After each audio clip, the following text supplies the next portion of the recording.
አንደኛ ጴጥሮስ ምዕራፍ 2 ከ9 እስከ 12 በጌታ በኢየሱስ ክርስቶስ ስም አነባዋለሁ። የምንወደው የጌታ ቃል እንደዚህ ይላል። እናንተ ግን ከጨለማ ወደ አስደናቂ ብርሃኑ የጠራችሁን የእርሱን ታላቅ ሥራ እንድታውጁ የተመረጠ ትውልድ፣ የንጉሥ ካህናት፣ ቅዱስም ሕዝብ፣ እግዚአብሔር ለራሱ የለያችሁ ሕዝብ ናችሁ። ቀድሞ የእርሱ ወገን አልነበራችሁም፣ አሁን ግን የእግዚአብሔር ሕዝብ ሆናችኋል። ቀድሞ ምሕረትን አላገኛችሁም ነበር፣ አሁን ግን ምሕረትን አግኝታችኋል። ወዳጆች ሆይ በዚህ ዓለም እንግዶችና መጻተኞች እንደመሆናችሁ መጠን ነፍስን ከሚዋጋ ሥጋዊ ምኞት እንድትርቁ እንለምናችኋለን። ምንም እንኳ ክፉ እንደምትሰሩ አድርገው ቢያሟችሁም ለፍርድ በሚመጣበት ጊዜ መልካሙን ሥራችሁን አይተው እግዚአብሔርን እንዲያከብሩ በአሕዛብ መካከል በመልካም ሕይወት ኑሩ ይላል። የጌታ ስም የተባረከ ይሁን። የአንደኛ ጴጥሮስ ምዕራፍ 2 ላይ ከቁጥር 9 ጀምሮ እስከ 12 ድረስ ያለ የጌታ ቃል ክፍል ነው። አብረን አስቀድመን ያነበብነው አንደኛ ጴጥሮስ ምዕራፍ 2። የአንደኛ ጴጥሮስ መልእክት አንደኛ ጴጥሮስ ነው የጻፈው። የጴጥሮስ መልእክት ነው። ይህንን ደብዳቤ ወንድማችን ሐዋርያው ቅዱስ ጴጥሮስ ነው የሚጽፈው።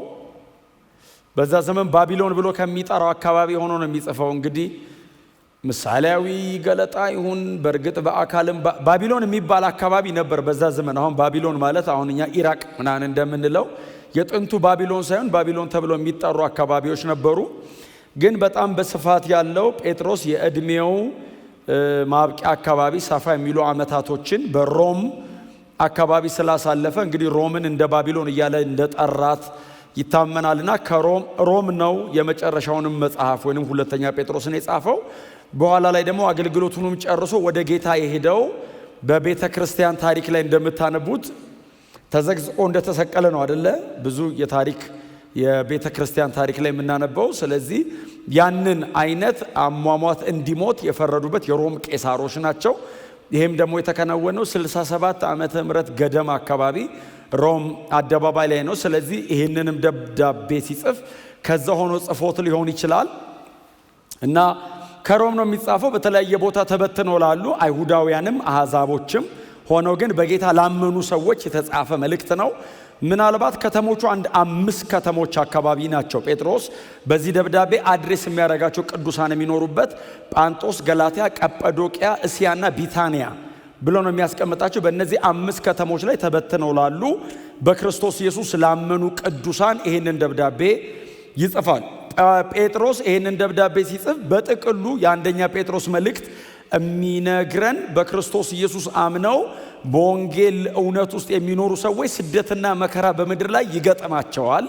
ነገር ግን ስደትና መከራው መንገዱ ነው እንጂ መጨረሻቸው ከክርስቶስ ኢየሱስ ጋር መክበር ነው። ወይንም ጌታ ኢየሱስ ክርስቶስ በክብር ሲገለጥ የሚጎናጸፉትና የሚያገኙት ብዙ ክብር አለ የሚል መልእክት አለው። አማኝ በምድር ላይ ሲኖር ክርስቲያን ሆነን ስንኖር የሚገጥመን መከራ አለ። ቻሌንጅ ፉል ነው ህይወት። በጣም ቀላል አይደለችም። በጣም ቻሌንጅ የሚያረገን ነገር ይኖራል። ሲስተሙ ጨለማ ነው።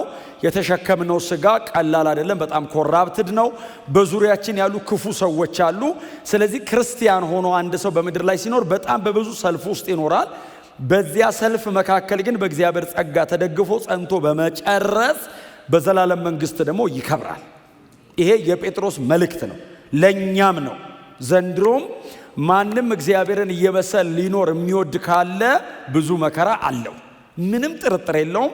በጣም ብዙዎቻችሁ ቢዝነስ ላይ ያላችሁ፣ ፕሮፌሽናሊ ስራ የምትሰሩ የምታገለግሉ፣ በተለያየ ዘርፍ ላይ ያላችሁ ሰዎች መቼስ በጽድቅ መኖር እግዚአብሔርን እየመሰሉ መኖር ምን ያክል ከባድ እንደሆነ ኢየሱስ ክርስቶስ ጌታ ነው ስትሉ ዓለም እንዴት አድርጋ ቆርጣ ከውስጧ ልታወጣችሁ እንደምትታገል ግልጽ ነው አይደል? እኛም ሀገር የትም ዓለም ግን መጨረሻው ክብር ነው። በዘላለም መንግስት ከጌታ ከኢየሱስ ክርስቶስ ጋር እያበራን እንኖራለን።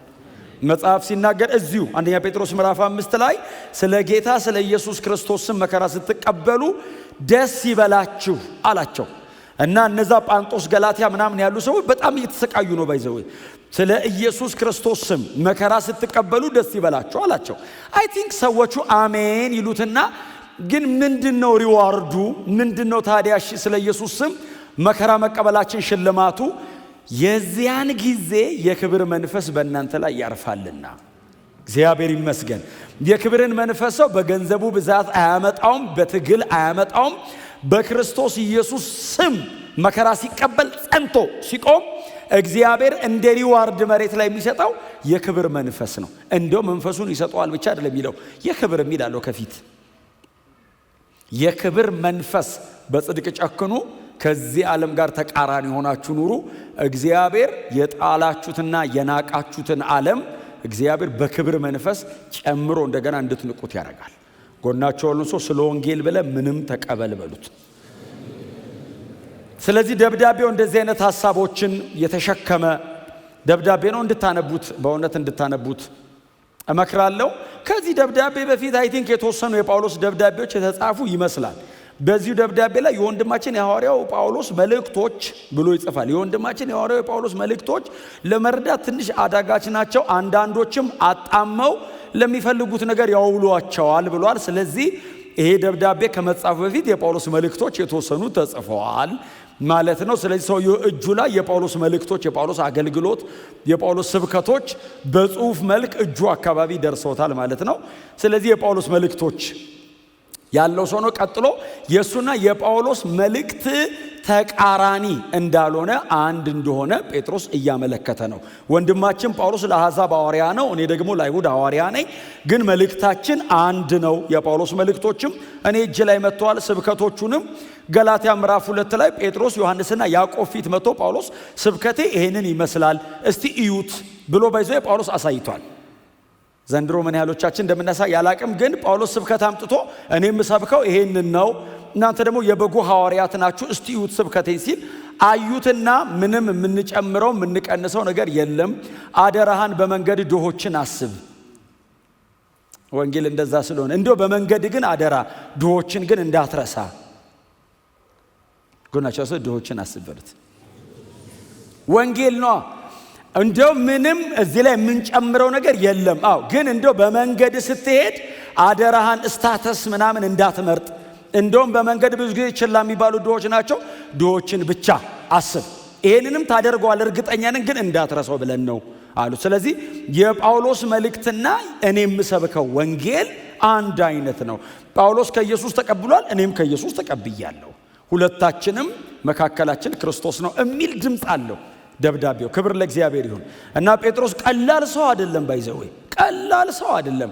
በጣም እዚህ ቤት አተኩረን ጳውሎስና ዮሐንስ ምናምን ስለምንል ነው እንጂ ጴጥሮስ ቀላል ሰው እንዳይመስላችሁ። በእውነት ጌታ ደግሞ ድል ይሰጠናል፣ እናያቸዋለን ደብዳቤዎቹን። በጣም አስደናቂ ሰው ነው። ጌታችን መድኃኒታችን ኢየሱስ ክርስቶስ የቤተ ክርስቲያንን ቁልፍ መጀመሪያ የሰጠው ለጴጥሮስ ነው። ባይዘው የቤተ ክርስቲያንን ቁልፍ የምትዘጋውን በሰማያት ዘጋለሁ፣ በምድር የምታስረውን በሰማያት አስራለሁ፣ በምድር አንተ የምትፈታውን በሰማያት እፈታዋለሁ ብሎታል። ስፒሪቹዋሊ ኦቶራይዝ አድርጎታል ኢየሱስ። በጣም በተለየ መንገድ ባይዘው ጴጥሮስ ኦቶራይዝድ ሆኗል። በጣም ልዩ የሆነ መንፈሳዊ ስልጣንን እግዚአብሔር አጎናጽፎታል።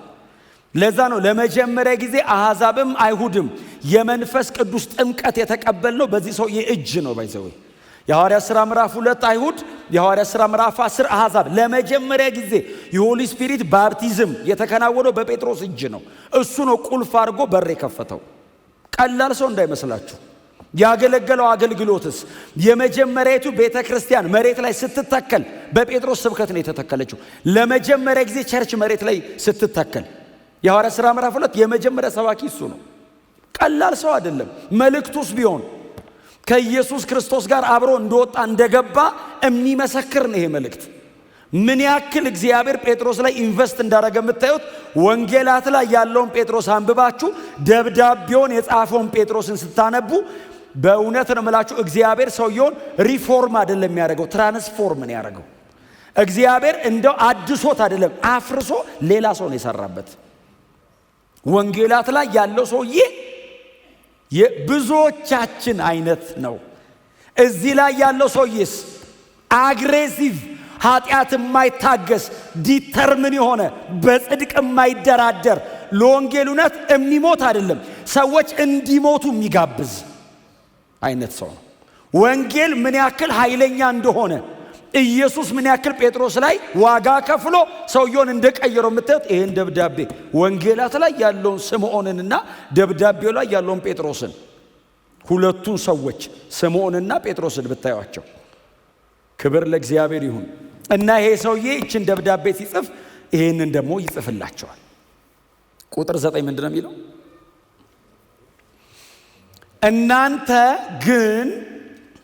እናንተ ግን ተብሎ አይጀመርም። ስለዚህ ወደ ላይ ውጡና እናንተ አንብቡ። ሌላ ቃል እኔ ዝም ብዬ ልጀምር እንጂ እናንተ ግን ተብሎ ወሬ ይጀምራል እንዴ? እነሱ የሚላለ ማለት ነው። ከፊት ስለሆኑ ሰዎች አውርቶ ወይ ጉድ ስለ እናንተ ቢሆን ኖሮ ቀላል ነው። እናንተ ግን ከሆነ የፊተኛውን የሚያፈርስ ነገር እየጻፈ ነው ማለት ነው። እናንተ ግን ከጨለማ ወደ አስደናቂ ብርሃኑ የጠራችሁን ክብር ለእግዚአብሔር ይሁን። ስለዚህ ሕዝብ የተጠራ ሕዝብ ነው። የተጠራነን በእውነት የቀረ ካለ በኋላ ጠራለሁ። የተጠራነን እግዚአብሔር የጠራው ሕዝብ ነው። ሕዝብ ተፈላልጎ የመጣ ሕዝብ አይደለም። በጓደኝነት አይደለም የመጣ ነው። ተጠርተን የገባ ነው። እዚህ ነው የተገናኘ ነው። በጣም የምትወዱትን ሰው ባይዘው ጋብዛችሁ አምጥታችሁት አልፈልግም ሊል ይችላል ካልተጠራ። የተጠራ ሰውዬስ እንዴት መጣ ትለዋለ? ሁለታችንም ተጠርተን ነው። ጌታ ይባረክ። ጠሪና ተጠሪ የሚባል የለም እዚህ ቤት። ሁሉም ተጠርቶ ነው። ጠሪ አንድ ነው። የጠራንን እናንተ ግን የጠራንን አይደለም የሚለው። እናንተ ግን ከጨለማ ወደ አስደናቂ ብርሃኑ የጠራችሁን።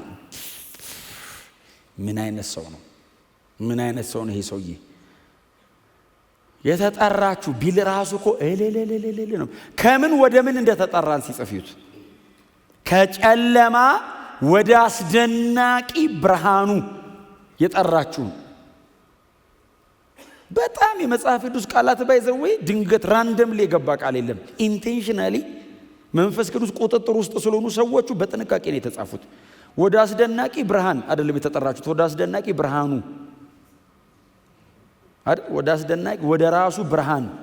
እግዚአብሔር ወደ ፀሐይ ብርሃን አይደለም የጠራን፣ ወደ ሆነ ቀን አይደለም የጠራን፣ ወደ ራሱ ነው የጠራን። ብርሃን የሱ ነው። ብርሃን ህይወቱ ነው። ብርሃን የብርሃን ፋውንቴን እሱ ነው። በጣም ብዙ ጊዜ የምንጠቅሰው ቃል አለ እግዚአብሔር ብርሃን ነው የሚል። አንደኛ ዮሐንስ ምዕራፍ 1 ቁጥር 5 እግዚአብሔር ብርሃን ነው ጨለማን በእርሱ ዘንድ የለም ሳይሆን ከቶ የሚል ቃል አለ።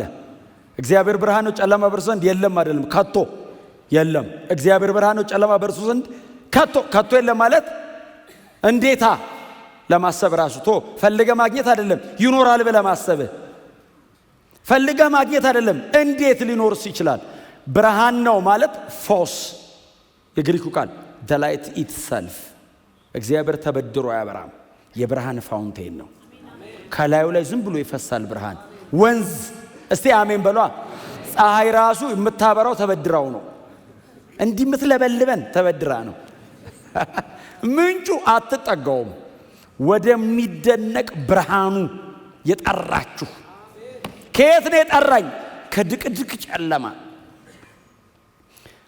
አይንን ቢወጉ ከማታይበት ጨለማ ወደ አስደናቂ ብርሃን፣ ወደ እኩለ ቀን አይነት ብርሃን እግዚአብሔር እኛን የጠራበት ይሄ ብርሃን እንኳን ጨለማ ጥላ የለው።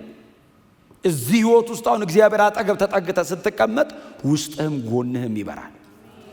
ወደ አስደናቂ ብርሃኑ የጠራችሁን ሲል ይኸውልህ ጳንጦስ፣ ገላትያ፣ ቀጰዶቅያ፣ እስያ፣ ቢታንያ ምናምን በወንጌል ምክንያት መከራ እየበሉ ያሉ ሰዎች አሉ።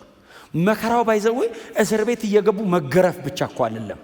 የተቀበልከውን የወንጌል እውነት የሚያጣጥል የኖስቲሳውያን ትምህርት፣ የአይሁዳውያን ሌጋሊስቲክ የሆነ ህግን በመጠበቅ ነው የሚዳነው የሚል በጣም ከባባድ የትምህርት ውጥረት አለ።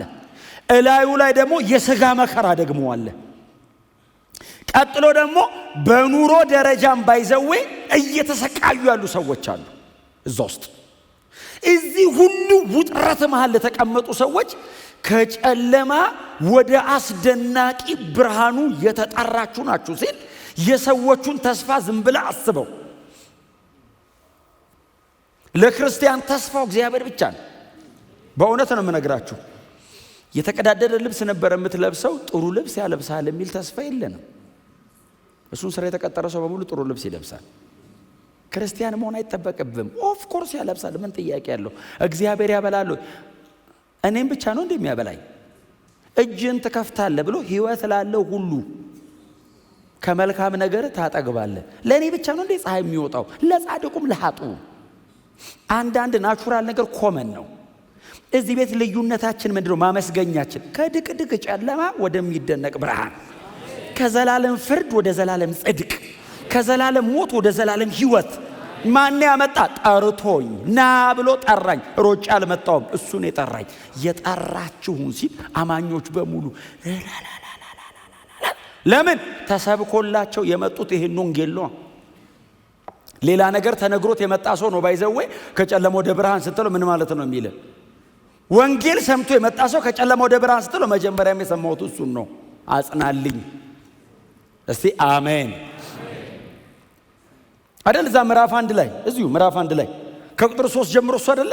ከቁጥር 3 ጀምሮ እኮ ኢየሱስ ክርስቶስ ከሙታን በመነሳቱ አይደለም የሚለው ለሕያው ተስፋ ምንድነው?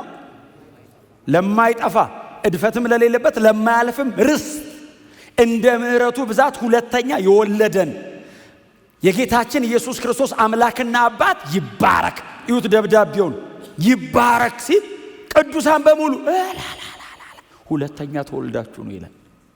አሁን ዳግም መወለዳውን ደጅ ሆነ ብታወራውን ያማል ነው የሚሉ ሪኢንካርኔት ማለት ነው ይላል። ኖ በርዝ ሪኢንካርኔት አድርገና እያለን ነው የምንወለደው። ክብር ለኢየሱስ ይሁን። ዳግመኛ የወለደን የኢየሱስ ክርስቶስ አምላክና አባት ይባረክ ይላል። ዋው ሲሉ ይህም ተስፋ በእምነት በእግዚአብሔር ላይ ለተጠበቃችሁ ለእናንተ በሰማይ ቀርቶላችኋል። እስቲ አሜን በሏ። ቅዱሳን በሙሉ አሜን ይሉና ከዛ በኋላ ደግሞ ምን ትዝ ይላችኋል መሰላችሁ? የሚያልፉበት መከራ። አይ አሜን ግን ደጅ ስትወጣ ይጠብቃል። እዚህ ልል ብለህ አሁን የምታልፉበት ልዩ ልዩ መከራ ሊገለጥ ካለው ክብር ጋር ሲነጻጸር ምንም እንዳይደል እንቆጥረዋለን። እንደውም ይሄ መከራ ወርቅ በእሳት ተፈትኖ እንደሚያልፍ እንዲሁ እናንተን እየፈተነ ፒዩሪፋይ እያደረጋችሁ ነው ይልና እሺ ከዛ ሲሉ ኢየሱስ ክርስቶስ ሲገለጥ ለምስጋናና ለክብር ይሆናቸዋል። በቃ መከራ የለም አይደለም የሚለው ጸንተ ጨርስ ነው። እስከ መቼ? እስኪመጣ ይገለጣል። ጮክ ብሉና ተጠርቻለሁ በሉ እስቲ። አዎ ይላል። ከጨለማ ወደ አስደናቂ ብርሃኑ የጠራችሁን፣ አዎ የእርሱን በጎነት የእግዚአብሔርን በጎነት እንድትነግሩ፣ እንድትሰብኩ፣ እንድታውጁ፣ እንድታወሩ ብሎ ምንድነው የሚለው? የተመረጠ ትውልድ፣ የንጉሥ ካህናት፣ የተቀደሰ ሕዝብ። እግዚአብሔር ገንዘቡ ያደረገው ይሄ ሁሉ ናችሁ። በደንብ ንቅንቅ አድርጉት ነገሯቸው። ይሄ ሁሉ አንተ ብቻህን ነህ በሉት። ምንድነው የምታዩኝ? በሉት ይሄ ሁሉ ያንተ ነው በሉት። በጣም እኮ አስደናቂ እኮ ነው። የተመረጠ ነው ይሄ ትውልድ፣ እግዚአብሔር የመረጠው የተመረጠ። ይሄንን ቃል ባይዘው ይሄንን ቃል ቁጥር 9ን ሙሉ በሙሉ እግዚአብሔር ለእስራኤል ብሎት ያውቃል። ሙሉ በሙሉ የእስራኤል ነበር ባይዘው። እዛ ዘጸአትና ዘዳግም ላይ በኋላ ሰጣቸዋለሁ ክፍሉን። ሙሉ በሙሉ ቃሉ የነሱ ነው። እግዚአብሔር መጥቶ እስራኤል እንደዚህ አለ፣ በምድር ላይ ላለ ሕዝብ ሁሉ ፈጣሪ እኔ ብሆንም አንተ ግን የተመረጥክ ትውልድ ነህ፣ ለእኔ የተለየ የርስቴ ካህን ነህ፣ ቅዱስ ሕዝብ ነህ ብሎ እግዚአብሔር ቃል በቃል በባሪያው በሙሴ በኩል እስራኤላውያን ብሏቸዋል። እስራኤል በምድር ላይ ካለ ሕዝብ መካከል እግዚአብሔር የተመረጠ ትውልድ፣ የንጉሥ ካህን፣ ቅዱስ ሕዝብ፣ ለርስት የተለየ ወገን ብሏታል እስራኤልን። ይሄንን ቃል ጴጥሮስ ሴንቴንሱ ላይ አረፍተ ነገሩ ላይ አንድ ነገር ሳይቀንስ በክርስቶስ ኢየሱስ ላመንን ለኛ አርጎታል። ሙሉ በሙሉ ወርሰናል። ክብር ለእግዚአብሔር ይሁን። አዋጅ ነጋሪዎች ነን። የእግዚአብሔርን በጎነት ሰባኪዎች ነን። እግዚአብሔር በልጁ በክርስቶስ ኢየሱስ በኩል ያደረገልንን ነገር ያለማባራት የምናወራ ሰዎች ነን። አውራ አንባልም። የተደረገልኝ ነገር ራሱ እንደወራ ያስብለኛል። ሰው አንድ ደህና ነገር ካገኘ፣ እጁ ላይ ጥሩ ነገር ከያዘ ሰው እንድታዩለት የሚያደርገው ነገር ብዛት። ጥሩ ነገር እጁ ላይ ከያዘ ሰበብ ፈልጎ ያሳያል። አይተህ እንዳላየ ከሆንክበት ደግሞ ያሳያል። ሌላ ቀንም የመወያያ ርዕስ ያደርገዋል። ለምን? ይዟላ ጥሩ ነገር። ምናልባት አንተ ያንን ለማግኘት ብዙ ዋጋ ልትከፍል ትችላለህ። እሱ በቀላሉ አግኝቶታል። ጴጥሮስ እንደዚህ አለ፣ የእግዚአብሔርን በጎነት፣ ክብር ለኢየሱስ ይሁን፣ አግኝቻለሁ በጎነቱን። የእግዚአብሔር በጎነት ተገልጧል በላይ ላይ ልጁን ኢየሱስ ክርስቶስን በመስጠት ስለ ኃጢአቴ በመስቀል ላይ እንዲሞትልኝ በማድረግ ፍርደኛውን ሰውዬ ነፃ ነህ ብቻ አይደለም ያለኝ፣ የክብር ተካፋይ ነን ያለኝ። ጴጥሮስ እንደዚህ ይላል፣ ከድቅድቅ ጨለማ ወደ አስደናቂ ብርሃን የጠራችሁ ነው የእርሱን ምን በጎነት እና አግኝተሃል። አለማውራት ትችላለህ እንዴ?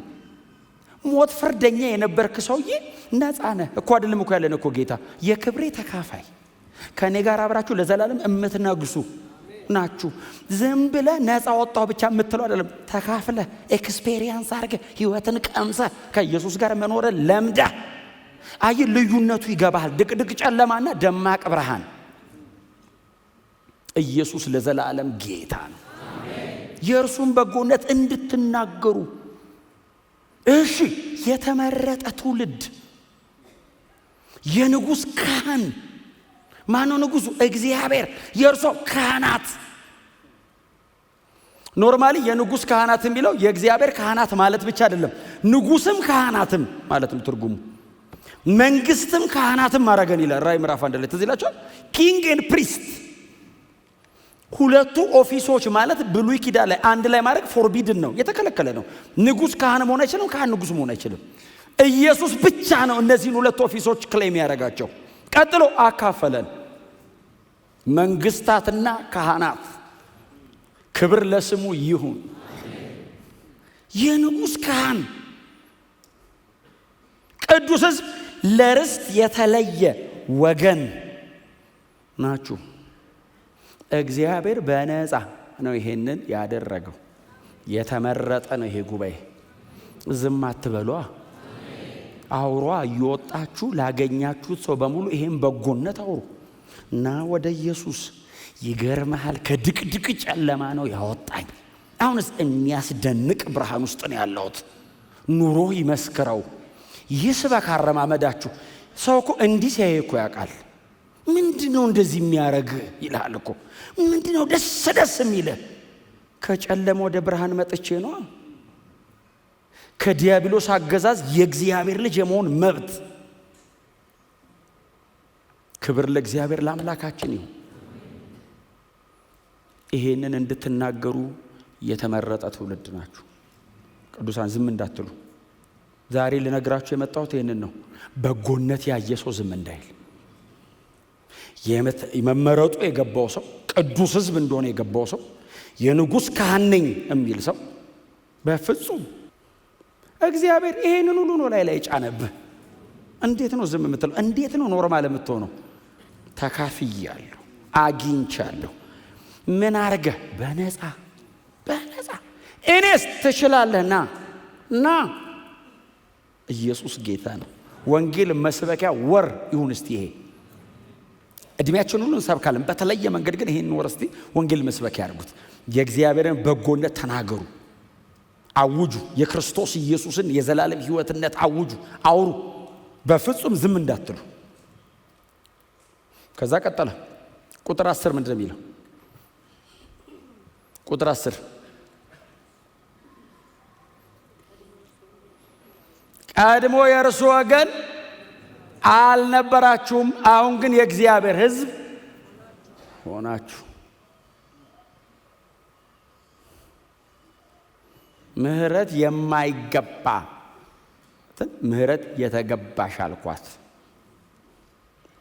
የማይገባትም ምህረት የሚገባሽ አልኳት። ቀድሞ የእርሱ ወገን አልነበራችሁም። ኤፌሶን ምዕራፍ 2 ቁጥር 1 ቀድሞ በማይታዘዙት ልጆች ላይ ለሚሰራው መንፈስ አለቃ ፈቃድ ተመላለሳችሁ፣ አሁንስ የእግዚአብሔር ልጆች ሆናችኋል። የእርሱ ወገን አልነበራችሁም፣ ከእግዚአብሔር ጋር ጠላት ነበርን። ጠላት ባደረግነው በሰራነው በምንፈልገው በምንወደው የእግዚአብሔር ጠላቶች። ሊትራሊ ቃሉ የሚለው ነው፣ የእግዚአብሔር ጠላቶች። እግዚአብሔርን አንፈልግም ያሉ ሰዎች፣ ሪቢሊየስ የሆነ የሚያምጽ ልብ የነበራቸው ቀድሞ የእርሱ ወገን አልነበራችሁም፣ አሁንስ የእግዚአብሔር ሕዝብ ሆናችሁ። ዋው! አሻገረን፣ አሳለፈን፣ የእግዚአብሔር ሕዝቦች ተባለን። ይሄ ሕዝብ የእግዚአብሔር ሕዝብ ነው። ቀድሞ ማን እንደነበራችሁ ራሳችሁ ዝም ብላችሁ ደርድሩት። ከቤተ መንግስትም ይምጣ ሰው፣ ከመንገድ ዳር ከተኛበትም ተነስቶ ይምጣ ሰው ቀድሞ የእግዚአብሔር ወገን አልነበረም። አሁን የእግዚአብሔር ሕዝቦች የመሆን መብት ያገኘነው በክርስቶስ ኢየሱስ በኩል ብቻ ነው። የለም ሌላ መንገድ። ቀድሞ የእርሱ ሕዝብ ወገን አልነበራችሁም፣ አሁን የእግዚአብሔር ሕዝቦች ሆናችኋል። ምህረት የማይገባችሁ ብዬ ነበር፣ አሁንስ ምህረት የተገባችሁ ብያለሁ። ለፍርድ ነበር የምትጠበቁት፣ አሁንስ ለዘላለም ጽድቅና ክብር የእግዚአብሔር ሕዝብ። ቀጥሎ ምንድነው የሚለው? ወገን አልነበራችሁም፣ አሁን ሕዝብ ሆናችሁ። ቁጥር 10 ምንድነው የሚለው? ቀድሞ ምህረትን በፍጹም አይገባም፣ አሁንስ ምህረት ያገኛችሁ። ይሄ በእግዚአብሔር ቤት ውስጥ ስንከርም እንደዋዛ የምናየው ነገር አይደለም። አንድ አማኝ ዘመኑን በሙሉ ፈርቨንት እየተቀጣጠለ መኖር የሚችለው በዚህ እውነት ውስጥ ብቻ ነው። ይሄ እውነት የደበዘዘበት ቀን ሰው በምንም ነገር እንደማይደሰት ታውቃላችሁ። ምህረት የማይገባኝ ነበርኩ፣ አሁንስ ምህረት የተገባ ተባልኩ። በምን? በእግዚአብሔር በጎነት። እንዲያው ምህረት ይገባሃል አለኝ ፍርደኛው ሰውዬ። እንዴት? በልጁ በክርስቶስ ኢየሱስ በኩል ብቻ። ተመስገን። ሰርቼ ላመጣው አልችልም፣ ለፍቼ ላገኘው አልችልም፣ ታግዬ እኔ ላረገው አልችልም። እግዚአብሔር በነፃ ይህንን ለእኔ አደረገ። ተመስገን። ምን ያህል ዓመት ብሰራ፣ ምን ያህል ዓመት ብለፋ፣ ምን ያህል ዓመት ብጠብቅ፣ ምን ያህል ዓመት እንደው እንከን አልባ የሆነች መንገድ ቤት ላገኘው እችላለሁ? መቼም እድሜን በሙሉ ምድር ላይ አንተ በቀረበልህ መመዘኛ ንጹሕ ሆነ ብትኖር አታገኝም ምህረት። እግዚአብሔር በልጁ በክርስቶስ ኢየሱስ በኩል እንዲያው በነፃ ማረ፣ ይቅር አለ፣ በነፃ አገኘ። ይህንን ቫልዩ ማረ ካልቻልኩ እውነቴን ነው የምነግራችሁ፣ ከጉንፋን ስለ መዳኔና የሆነ ጥቃቅን ነገር ስለ መሰራቷ እያመሰገንኩ ከፍርድ ወደ ጽድቅ መሻገሬ ማመስገን ርዕስ ካልሆነኝ እግዚአብሔር ልቡ በምን ሊሞቅ ይችላል? የልጁን ሥራ እያየው ማመስገን ካልቻልኩ በምን የእግዚአብሔር ልብ ላነሳሳው እችላለሁ? እግዚአብሔር ሥራዬ ተገለጠለት ሊለኝ የሚችለው መቼ ነው? ምህረት የማይገባኝን እኔን ማርከኝ፣ ኃጢአተኛውን እኔን ጻድቅ አልከኝ፣ ለዘላለም በዚያ እሳት ውስጥ ልቃጠል የነበርኩትን ሰው በዘላለም እረፍት ውስጥ በቤት አኖርከኝ፣ አመሰግናለሁ ስትለው የመጨረሻ ኢንቨስትመንቱን ዋጋ እየሰጠው ነው። እግዚአብሔር ይህንን ለማድረግ ልጁን አቅርቧል።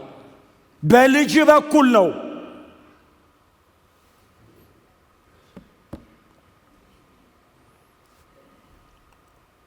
ኢየሱስ ጌታ ነው። እግዚአብሔር ቢረዳን እድሜያችንን ሁሉ ወንጌልን መካከለኛ አድርገን ብንሞት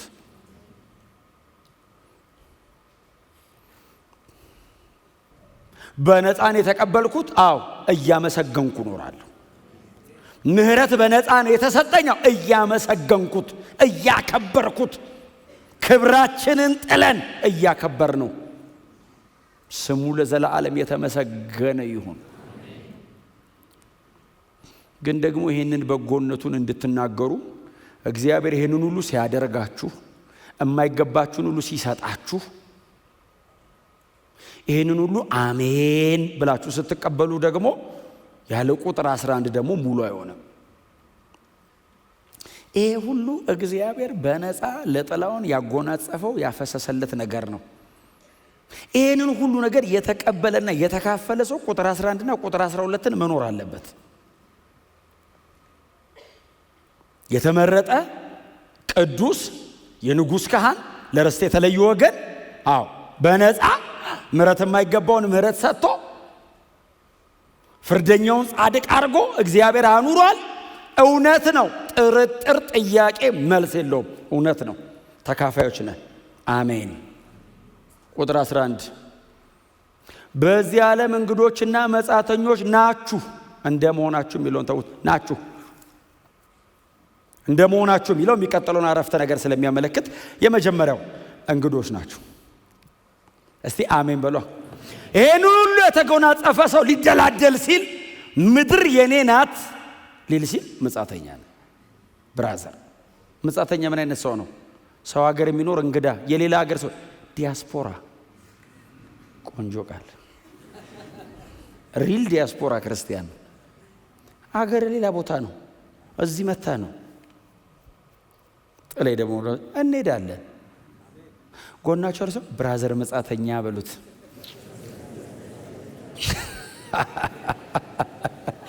በሉት ጥሩት እስቲ ወንድም መጻተኛ እህት ተባባሉ እንጂ ምን ነው ነዋሪ ቋሚ አትምሰሉ። መጻተኛ በምንድን የሚኖረው? በድንኳን። ለምን? ሄያጅ ነቃይ የምትጠቀለል ቀለል ያለች ነገር ነው የሚይዘው። ለምን? ሄያጅ ነው። የአገሬው ሰው ከጠላ ያባረዋል። አንተ ደግሞ ዝም ብለህ ኢየሱስ የምትል ብለው ወስዶ ይገላል፣ ይሸኛል። ብዙ ነገር መሬት ላይ ካለ ግን ትጓጓል። በቃ ተዋለው እሱን በቃ ከእናንተ ጋር ተስማምቼ ልኑራ። እንደዛ የምትሆን ከሆነ ትችላለህ። ግን ያጉሌ ሰማይ ኢየሱስ ምን አገሬ በሰማይ ነው ትሉ ከሆነ ቶሎ እንሸኝ።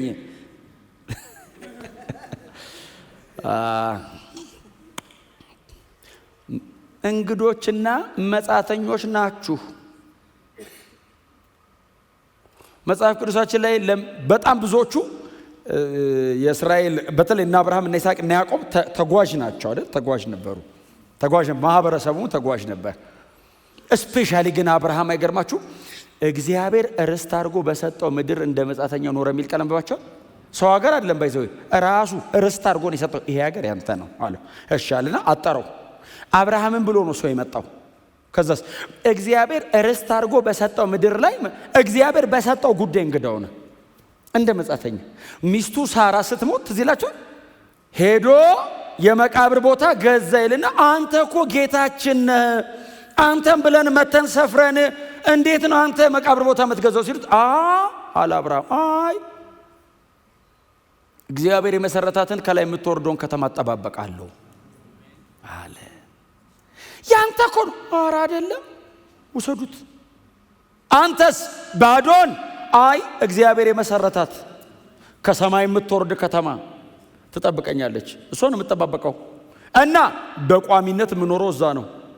ይሄን እኮ እግዚአብሔር ነው የሰጠ። ግን ለጊዜው ነው የሰጠኝ። በጣም ምድር እናንተ ተወዷት የለ ውሰዱት።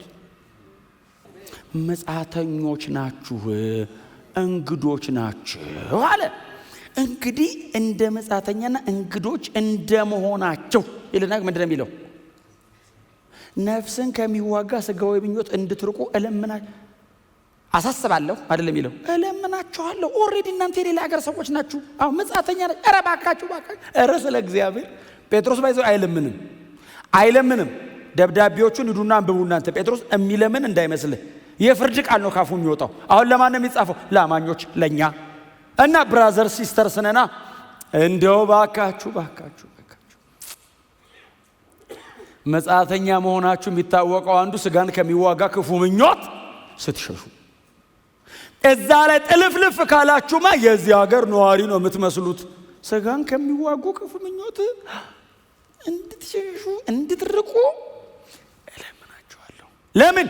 ቶሎ ይይዛል። ቶሎ ክብብ እስር ያዝ ወደ ታች ጎትታል እና ብጥስጥስ አድርገህ ተዘጋጅ ተጠብቀው። መሬትን በጣም አትርገጧት እንደማለት ነው በዘንድሮ ቋንቋ። የትልቅ ህንፃ መሰረት አይነት ወደ ታች 4 ቤዝመንት ያለው ወደ ላይ 50 ምናምን አትሆኑ። እንደሱ ስሩ፣ ችግር የለውም። እናንተ እንዳትሆኑ ህንፃ ገንቡ እስክትሄዱ። በእውነት ዛሬ እንደሚነጠቅ ሰው ዘጋጃሉ፣ ዘላለም ምድር ላይ እንደሚኖር ሰው በትጋት እሰራለሁ ይል ነበረ አንድ ሰውዬ። ዛሬ እንደሚሄድ ሰው ህይወቴ ዝግጁ ነው፣ መሬት ላይ ዘላለም ምኖር እስክመስል ነው የምተጋው አለ በስራዬ። የክርስቲያን አንዱ ባህሪው በሚያደርገው በየትኛውም ነገር በልጦ መገኘት ነው፣ ራስ መሆን ነው። ይህ እዚህ ምድር ላይ ያለውን ኤክሰለንሱን ጠብቆ መኖሩ ራሱ ወንጌል ነው። በዛ አይነት ነገር ውስጥ ደግሞ በጽድቅ መኖሩ ባላንሱ፣ እሱም ባላንስ መስራት ነው። ጴጥሮስ የሚላቸው እሱ ነው። ስጋን ከሚዋጋ ክፉ ምኞት እንድትርቁ እንለምናችኋለን እባካችሁ። ከዛ ቁጥር 12 የመጨረሻው ምንድነው የምትለው? ክፉ እንደምትሰሩ አድርገው ቢያሟችሁም ለፍርድ በሚመጣበት ጊዜ አይደል እነሱ እግዚአብሔር እንዲያከብሩ። በቃ እዚህ ድረስ ካወራሁት ይበቃዋል ክፍሉ ራሱ። የዛን ቀን እነሱ ራሱ እግዚአብሔር እንዲያከብሩ ስለናንተ ቲቶ 2:7 ላይ እንዲህ የሚል ቃል አለ። ቲቶ ምዕራፍ 2 ቁጥር 7 ላይ ስለናንተ መጥፎ ነገር የሚናገሩትን ሲያጡ እንዲያፍሩ በነገር ሁሉ መልካምን በማድረግ ምሳሌ የሚሆን ራስን አሳይ የሚል ቃል አለ። ክፉ የሚናገሩትን ሲያጡ እንዲያፍሩ ብለው ሲያጡ አጣምረው እንዲመለሱ መልካም በማድረግ ምሳሌ የሚሆን ራስን አሳይ ይላል። እስቲ አሜን በሏ።